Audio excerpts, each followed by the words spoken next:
From CBS News Bay Area, this is the Evening Edition.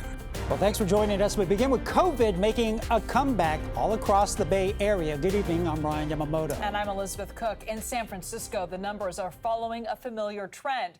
Betty Yu explains why advocates for vulnerable communities are sounding the alarm. The Mission Food Hub, which runs this vaccine and COVID site behind me, said it started to see an uptick in people coming here about 3 weeks ago.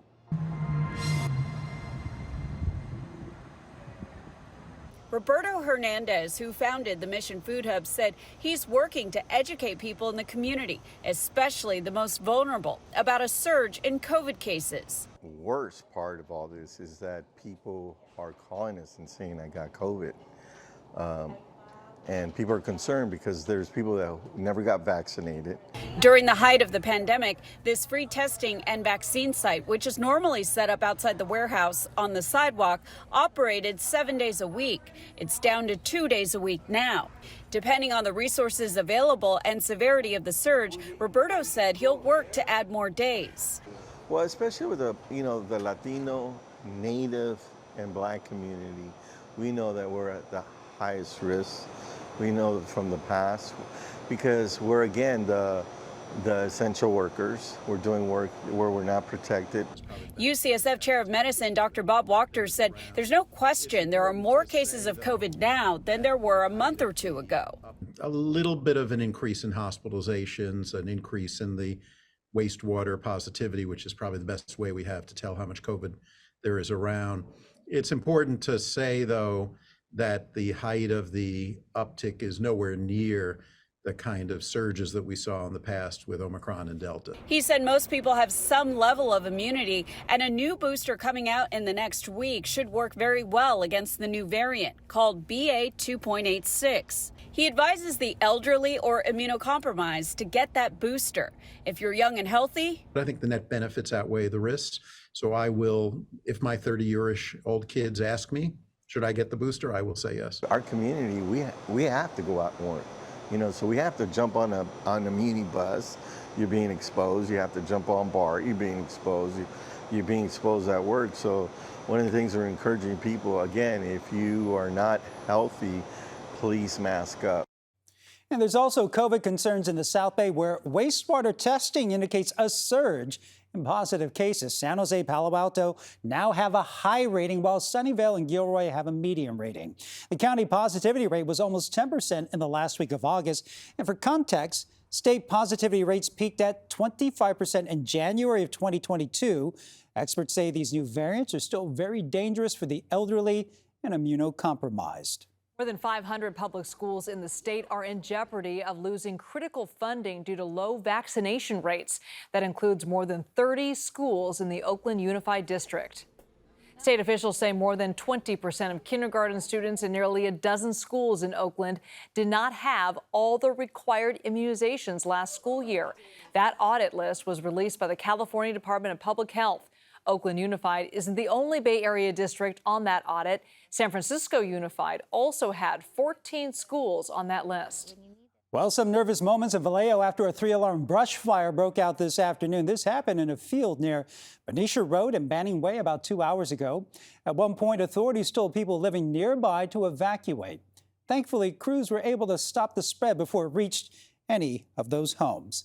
And we're learning more about an officer-involved shooting in Hayward, leaving one person dead. This happened near happened last night near Foothill Boulevard and City Center Drive. Police say they responded to a call about a man who brandished a gun and then ran away. Officers eventually tracked down a person matching the suspect's description, but when they tried to approach him, they say he pointed a gun at officers, leading them to open fire. After the shooting, officers determined, well, it was a BB gun. There were 2 Hayward police officers involved in this shooting. They were not injured and have been placed on paid administrative leave consistent with our officer-involved shooting protocol. We are not releasing the identity of the involved officers as they have yet to be interviewed. However, we will do so at a future date, barring the development of information that would preclude us from doing so.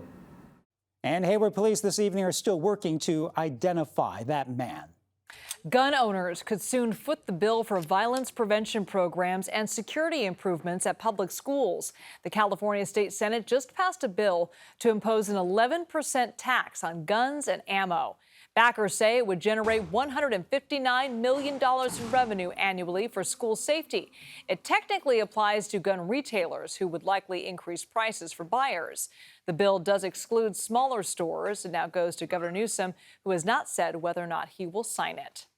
And a group of protesters gathered in San Francisco today as school officials discuss potentially changing the rules for transgender athletes. Right now, the California Interscholastic Federation allows all students to compete in activities in, quote, a manner that is consistent with their gender identity.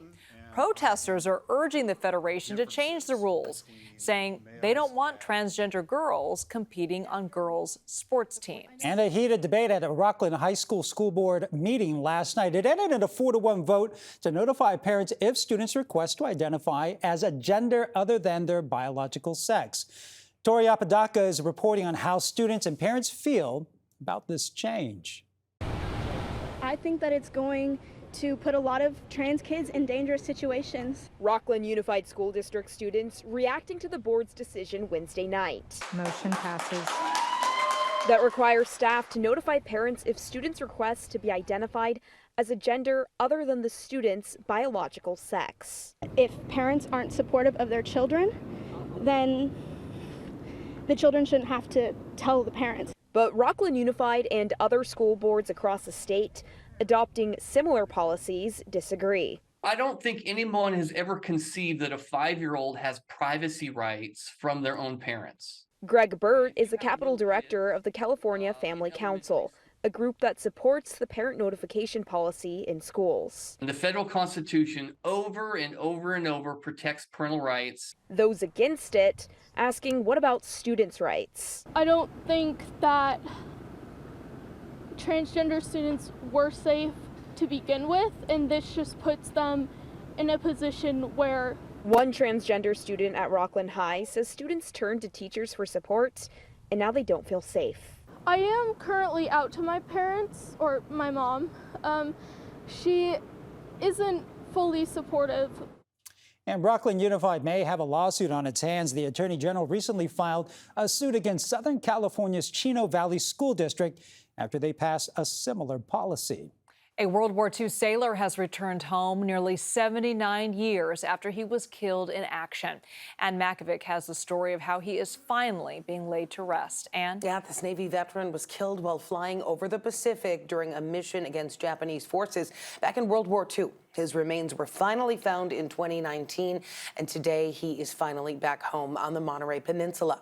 Wilbur Archie Mitz is one of a 3-member air crew. Their plane was last seen spinning violently before crashing into the water a few hundred feet from Malacca Island. 1 year later, Mitz was declared killed in action and posthumously awarded the Purple Heart. And in 2019, an organization called Project Recover finally found the remains of the plane just off the island. And today, his body arrived at San Jose's Mineta Airport.